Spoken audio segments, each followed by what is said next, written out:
This is the Lone Crater YouTube. We hope this video helps. In this video, I will explain how to make steak Puerto Rican style.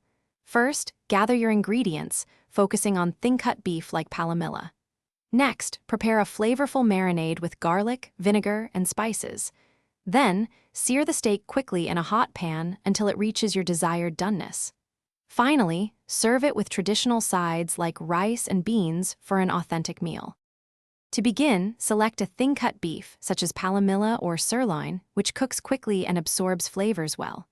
You'll also need fresh garlic, sliced onions, and colorful bell peppers. A homemade sofrito is crucial for that authentic taste, providing a rich aromatic foundation. Don't forget olive oil, white vinegar, and a blend of your favorite spices to complete the flavor profile. Marinating is key to infusing your steak with incredible flavor. Combine minced garlic, white vinegar, and your chosen spices in a bowl. Place the thin-cut beef into this mixture, ensuring each piece is thoroughly coated. Let it marinate for at least 30 minutes, or even longer if time permits, to allow the flavors to deeply penetrate the meat for a truly tender and delicious result. Now it's time to cook your marinated steak. Heat a skillet with a little olive oil over medium-high heat.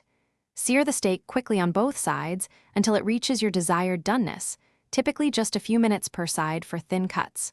Top the cooked steak with sautéed onions and bell peppers. Serve this flavorful dish immediately with a side of fluffy white rice and savory beans for a complete Puerto Rican meal. Thanks for watching. Consider subscribing if we helped you.